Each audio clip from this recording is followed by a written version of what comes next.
Welcome back clean news. चलिए देखते हैं मध्य प्रदेश की 25 फटाफट बड़ी खबरों को। इससे पहले आप एमपी के किस जिले से न्यूज को देख रहे हैं हमें कमेंट बॉक्स में जरूर बताइए। साथ ही डेली अपडेट रहने के लिए चैनल को सब्सक्राइब कर बेल आइकन को दबाना बिल्कुल न भूलें। आज का लाइक एम 3000 है, उम्मीद करते हैं कि आप इसे पूरा करेंगे।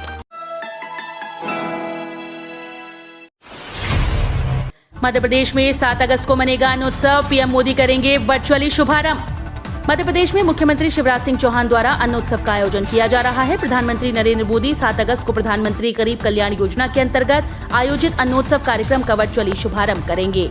खाद्य और नागरिक आपूर्ति और उपभोक्ता संरक्षण मंत्री बिसाहू लाल सिंह और सहकारिता मंत्री अरविंद भदौरिया ने आज मंत्रालय में अन्नोत्सव की तैयारियों की समीक्षा की। राष्ट्रीय कृषि और ग्रामीण विकास बैंक से एमपी को मिलेंगे 20,000 करोड़ रुपए। मध्य प्रदेश में नर्मदा सहित अन्य नदियां हैं, यहां पानी की कोई कमी नहीं। इसका पूरा उपयोग कृषि क्षेत्र के लिए करना चाहिए। पिछले 15 साल में मध्य प्रदेश ने कृषि क्षेत्र में काफी प्रगति की है। प्रसंस्करण के माध्यम से किसानों को उपज का और बेहतर मूल्य दिलाया जा सकता है। प्रदेश को पिछले साल 16,500 करोड़ रुपए उपलब्ध कराए गए थे। इस बार ये राशि 20,000 करोड़ रुपए तक हो सकती है। ये बात राष्ट्रीय कृषि और ग्रामीण विकास बैंक के अध्यक्ष डॉक्टर GR चिंतला ने भोपाल में कही। कोरोना में माता पिता को खो चुके बच्चों की कोचिंग व हॉस्टल की जिम्मेदारी लेगा एसोसिएशन। कोरोना महामारी में अपने माता पिता को खो चुके बच्चों के मामले में शासन द्वारा उनकी पढ़ाई का जिम्मा लेने के साथ आर्थिक मदद की जा रही है।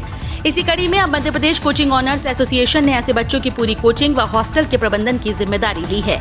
इसके साथ ही गरीब परिवारों को राशन भी उपलब्ध कराया जाएगा। हाल ही में एसोसिएशन की नई कार्यकारिणी घोषित की गई है। सीईटी के लिए 17 अगस्त से विद्यार्थी डाउनलोड कर सकेंगे एडमिट कार्ड। देवी अहिल्या विश्वविद्यालय के संयुक्त प्रवेश परीक्षा में रजिस्ट्रेशन शुरू हो चुके हैं। छात्र छात्राओं को आवेदन करने के लिए विश्वविद्यालय ने 3 सप्ताह यानी 9 अगस्त का समय दिया है। पहली मर्तबा NRI कोटे में भी दाखिले के लिए ऑनलाइन आवेदन मांगे जा रहे हैं। इसके लिए विद्यार्थियों को 5,000 रुपए फीस जमा करानी है, जबकि सामान्य कोटे में आवेदन के लिए 1,500 रुपए शुल्क रखा गया है। भोपाल में बिजली कंपनी बिल वसूली देगी प्राइवेट हाथों में, एक बिल पर 10 रुपए तक देगी।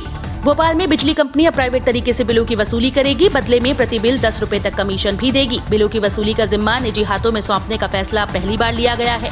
कंपनी ने प्राइवेट कंपनी या व्यक्ति से आवेदन भी मांगे हैं। कंपनी पहले ही मीटर रीडिंग निजी हाथों में सौंप चुकी है। अब तक खरीफ सीजन की फसल का नहीं हुआ बीमा। प्रदेश सहित जिले में अब तक फसल बीमा शुरू नहीं हो सका है। किसानों की खरीफ सीजन की फसल खराब होने पर बीमा क्लेम नहीं मिलेगा। गुरुवार को राजपत्र में नोटिफिकेशन प्रकाशित किया गया है। इस संबंध में 8 जुलाई को नोटिफिकेशन की तैयारी की गई थी। फिलहाल स्कैन ऑफ फाइनेंस तय होना है, जबकि मध्य प्रदेश के पड़ोसी राज्य महाराष्ट्र, राजस्थान, छत्तीसगढ़ में किसानों के बैंक खातों से फसल बीमा का प्रीमियम काटने की अंतिम तारीख निकल चुकी है। मुख्यमंत्री शिवराज और कमलनाथ में कोई तुलना नहीं की जा सकती, नरोत्तम मिश्रा। प्रदेश के गृह मंत्री डॉक्टर नरोत्तम मिश्रा ने कहा कि पूर्व मुख्यमंत्री कमलनाथ और वर्तमान मुख्यमंत्री शिवराज सिंह चौहान की कोई तुलना नहीं की जा सकती। कोरोना काल में जनता के बीच से गायब रहने वाले कमलनाथ ट्विटर पर ही दिखाई देते हैं, जबकि मुख्यमंत्री शिवराज सिंह चौहान लगातार जनता की सेवा में लगे हैं। भारतीय जनता पार्टी और भारतीय राष्ट्रीय कांग्रेस के बीच इस कार्यशैली का अंतर है। गृह मंत्री डॉक्टर मिश्रा ने ये बातें शुक्रवार को मीडिया के साथ बातचीत में कही। आज शनिवार को इंदौर के 120 सेंटर्स पर होगा कोरोना टीकाकरण। आज शनिवार को जिला प्रशासन और नगर निगम ने 120 सेंटर्स पर कोरोना के टीके लगाने की तैयारी की है। एक दिन में 50,000 डोज लगाने का लक्ष्य तय किया गया। निगमायुक्त प्रतिभा पाल ने बताया कि आज शनिवार को कोविशील्ड की पहली और दूसरी तथा कोवैक्सीन की पहली डोज लगाई जाएगी।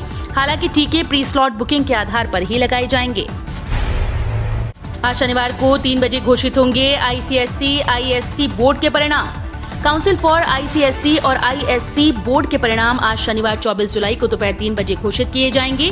गौरतलब है कि ICSE और ISC बोर्ड में इस साल 3 लाख छात्रों ने परीक्षा दी थी और ICSE, ISC परीक्षा परिणाम की सभी छात्र प्रतीक्षा कर रहे थे।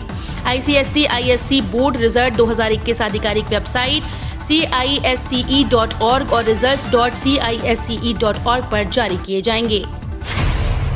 स्कूल रीओपन की तैयारियां पूरी, लेकिन विद्यालय असमंजस में, ऑफिशियल आदेश का इंतजार।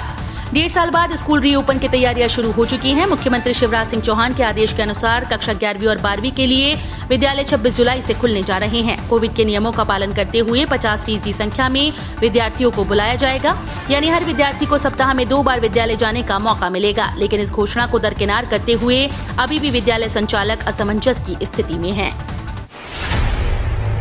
गलत हरकत करने वालों की खैर नहीं, अब स्पेशल 40 करेगी महिलाओं की सुरक्षा। महिलाओं और नाबालिग बच्चियों के साथ गलत हरकत करने वालों की अब खैर नहीं। मध्य प्रदेश के इंदौर पुलिस ने ऐसे अपराधियों से निपटने के लिए स्पेशल विंग तैयार की है। इस विंग में ऐसी 40 लड़कियां शामिल हैं जो पलक झपकते ही अपराधी पर काबू पाने के लिए पूरी तरह से तैयार हैं।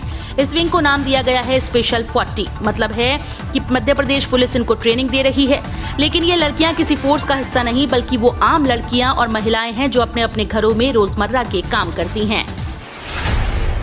मध्य प्रदेश में अब ऑनलाइन होगी इमारती और जलाऊ लकड़ी की नीलामी। मंडला जिले के कालपी लकड़ी डिपो में ऑफलाइन नीलामी में बड़ी गड़बड़ी सामने आने के बाद वन विभाग ने इमारती व जलाऊ लकड़ी की नीलामी ऑनलाइन करने का निर्णय लिया। विभाग मेप IT से सॉफ्टवेयर बनवा रहा है जो लगभग तैयार है। अगस्त में लकड़ी के 1 या 2 लॉट की नीलामी कर सॉफ्टवेयर का परीक्षण किया जाएगा और फिर अक्टूबर से व्यवस्थित नीलामी प्रक्रिया शुरू होगी। जनसंख्या कानून पर शिवराज के मंत्रियों की अलग अलग राय। OPS भदौरिया ने कहा MP में जरूरत नहीं। रतलाम उत्तर प्रदेश में जनसंख्या नियंत्रण कानून पर छिड़ी बहस के बीच मध्य प्रदेश में भी इसको लेकर बहस छिड़ी हुई है। प्रदेश के शिवराज सिंह चौहान सरकार ने जनसंख्या कानून को लेकर अलग अलग राय दिखाई है। करीब 1 सप्ताह पहले जहां चिकित्सा शिक्षा मंत्री विश्वास सारंग ने इसका समर्थन किया था और MP में भी इस कानून की जरूरत बताई थी, वहीं एक और मंत्री OPS भदौरिया ने इससे इनकार किया है। रतलाम में भदौरिया ने कहा कि प्रदेश में जनसंख्या कानून की जरूरत नहीं है। 70% कारोबारियों का एयर ट्रैफिक, पर्यटकों की उड़ान और ऊंची चाहिए। हवाई सेवा में और ऊंची उड़ान के लिए शहर को पर्यटक चाहिए। मौजूदा स्थिति में ग्वालियर से एयर ट्रैफिक में 70% भागीदारी कारोबारियों की है। शेष 30% पर्यटक ही ग्वालियर से आते जाते हैं। इसी पर्यटकों के प्रतिशत के बढ़ने के साथ ही ग्वालियर की हवाई सेवा का भी विस्तार संभव है। ऐतिहासिक महत्व से संबद्ध ग्वालियर के पास पर्यटकों को आकर्षित करने की क्षमता है, बस इसे धरातल पर उतारने की जरूरत है। खंडवा के दादाजी दरबार में गुरु पूर्णिमा उत्सव, बड़ी संख्या में श्रद्धालु दर्शनों के लिए पहुंचे। गुरु पूर्णिमा उत्सव शुक्रवार को सुबह से हो रही बारिश से कुछ फीका पड़ गया। दोपहर करीब 1 बजे तक केवल 1000 श्रद्धालुओं ने दर्शन किए। लगातार हो रही बारिश से मंदिर में श्रद्धालुओं की आवाजाही काफी कम रही। हालांकि कोरोना महामारी के चलते मंदिर में बाहरी श्रद्धालुओं के दर्शन पर प्रतिबंध है। स्थानीय लोग ही दर्शन करने पहुंच रहे हैं। उपचुनाव से पूर्व MP कांग्रेस में बड़ा बदलाव। प्रदेश में होने वाले उपचुनाव से पूर्व MP की धुर विरोधी पार्टीज भाजपा और कांग्रेस उपचुनाव की तैयारियों में पूरी तरह से जुट गई हैं। एक तरफ जहां बीजेपी प्रदेश सरकार ने प्रदेश के सभी जिलों के लिए प्रभारी मंत्रियों की घोषणा कर दी, वो प्रभारी मंत्री अपने अपने जिलों में जाकर पहली बैठक भी कर चुके हैं। इसी बीच कांग्रेस ने भी बड़ा फैसला करते हुए कई जिलों के प्रभारियों को बदल दिया है। सड़कों की मरम्मत नहीं करने पर ठेकेदार का पेमेंट रोकें। रतलाम जिले में नल जल योजनाओं का बेहतर क्रियान्वयन करें। किसी भी गांव में योजना क्रियान्वयन से पूर्व जल उपलब्धता सुनिश्चित करें। योजना कार्य में उखड़ी सड़कों को ठेकेदार से ठीक करवाएं, नहीं करने पर उसका पेमेंट रोकें। उक्त निर्देश जिले के प्रभारी मंत्री OPS भदौरिया ने दिए। हाईकोर्ट ने बढ़ा दी रोक, खतरनाक श्रेणी के चिन्हित निर्माणों को करेंगे जमींदोज। पिछले दिनों भी पुलिस प्रशासन ने राशन, भू और अन्य माफियाओं के अवैध निर्माण तोड़ने के प्रयास किए थे, मगर हाईकोर्ट की रोक के चलते कार्रवाई नहीं की जा सकी। वर्तमान समय को देखते हुए हाईकोर्ट वीडियो कॉन्फ्रेंस के माध्यम से हाईकोर्ट सुनवाई कर रहा है।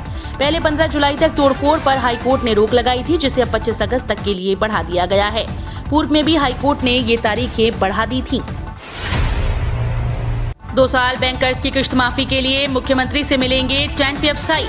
कोरोना काल में टेंट, केटरर्स और मैरिज गार्डन वालों का व्यवसाय बुरी तरह से प्रभावित हुआ है। शादी ब्याह में सीमित लोगों के शामिल होने की बंदिश के चलते ऐसे अधिकतर व्यवसायियों का धंधा पिछले तकरीबन 1.5 साल से चौपट है। लिहाजा इनके लिए अपने परिवार का पेट पालना और कर्मचारियों को वेतन देना भी मुश्किल हो रहा है। हाल ही में federation of Madhya Pradesh tent welfare association के भोपाल में हुई प्रदेश स्तरीय बैठक में इन मुद्दों को लेकर चर्चा की गई।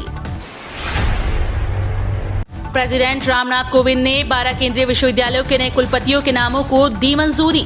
देश के राष्ट्रपति रामनाथ कोविंद ने 12 विश्वविद्यालयों में नए कुलपतियों की नियुक्ति को मंजूरी दी है। शिक्षा मंत्रालय के अधिकारियों ने बताया कि राष्ट्रपति ने 12 केंद्रीय विश्वविद्यालयों के लिए वाइस चांसलर की नियुक्तियों को मंजूरी दे दी।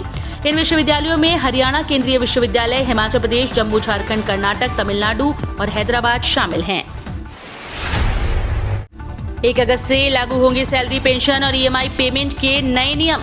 सैलरी, पेंशन और EMI पेमेंट जैसे जरूरी ट्रांजैक्शंस के लिए अब आपको कामकाजी दिनों का इंतजार नहीं करना होगा। RBI ने नेशनल ऑटोमेटेड क्लियरिंग हाउस के नियमों में बदलाव किया है। ये बदलाव 1 अगस्त 2021 से लागू हो जाएंगे, यानी अब आपको अपनी सैलरी के लिए या पेंशन के लिए शनिवार और रविवार यानी वीकेंड के गुजरने का इंतजार नहीं करना होगा। ये सेवाएं आपको पूरे हफ्ते मिलेंगी। इस तरह से लें SBI ATM की फ्रेंचाइजी, हर महीने होगी 70,000 से ज्यादा की कमाई। अगर आप भी पैसे कमाने के लिए कोई बिजनेस देख रहे हैं तो आज हम आपको अपने बम्पर मुनाफे वाले बिजनेस के बारे में बताएंगे, जिसके जरिए आप हर महीने करीब 60 से 70 हजार रुपए तक कमा सकते हैं। आप स्टेट बैंक ऑफ इंडिया के एटीएम की फ्रेंचाइजी लेकर मोटी रकम कमा सकते हैं। साथ ही अगर आपके घर के पास एटीएम मशीन होगी तो आपको कैश निकालने के लिए बैंक में लाइन में नहीं लगना होगा। पैन कार्ड नहीं, आधार से इनकम टैक्स रिटर्न भरने पर मिलेगा दोहरा लाभ। कई लोगों को अभी भी ये जानकारी नहीं है कि यदि उनके पास पैन कार्ड नहीं है तो भी क्या वे इनकम टैक्स रिटर्न भर सकते हैं। पैन नंबर नहीं होने पर आधार के जरिए आयकर रिटर्न भरा जा सकता है। आधार के जरिए आयकर रिटर्न फाइल करने पर करदाता को दोहरा लाभ भी मिलता है। आधार कार्ड के जरिए कोई भी व्यक्ति अपना इनकम टैक्स रिटर्न फाइल कर सकता है। इसका सबसे बड़ा फायदा ये होता है कि यदि आपने आधार नंबर के जरिए अपना आयकर रिटर्न फाइल किया तो आयकर विभाग खुद ही आपको पैन कार्ड प्रदान कर देगा। 23,760 रुपए बढ़ेगी केंद्रीय कर्मचारियों की सैलरी। डीए में होगा 60,480 रुपए का इजाफा। 1 करोड़ से ज्यादा केंद्रीय कर्मचारियों और पेंशनर्स को बढ़े हुए महंगाई भत्ते का भुगतान सितंबर के अंत में आने वाली सैलरी में होगा। कुछ दिन पहले ही नेशनल काउंसिल ऑफ जेसीएम ने इस बारे में एक चिट्ठी जारी की थी, जिसमें कहा गया था कि सितंबर की सैलरी के साथ महंगाई भत्ते का भुगतान होगा। साथ ही अगस्त और सितंबर यानी 2 महीने का एरियर भी मिलेगा। मध्य प्रदेश राज्य ओपन बोर्ड 10वीं व 12वीं की परीक्षाएं 16 अगस्त से होंगी। स्कूल शिक्षा बोर्ड की 10वीं व 12वीं की परीक्षा 16 अगस्त से होगी। 5वीं और 8वीं के निजी विद्यार्थियों की परीक्षाएं 17 अगस्त से आयोजित की जाएंगी। ओपन बोर्ड ने दोनों परीक्षाओं के कार्यक्रम जारी कर दिए हैं। हालांकि इस साल कोरोना के कारण सीबीएसई से लेकर मध्य प्रदेश बोर्ड की 10वीं और 12वीं की परीक्षाएं निरस्त कर दी गई हैं। हम रोज ऐसे ही न्यूज लाते रहेंगे। आपने अभी तक क्लीन न्यूज एमपी को सब्सक्राइब नहीं किया है तो फटाफट सब्सक्राइब कर लें। साथ ही बेल आइकन को दबाना बिल्कुल ना भूलें ताकि कोई लेटेस्ट अपडेट मिस ना हो।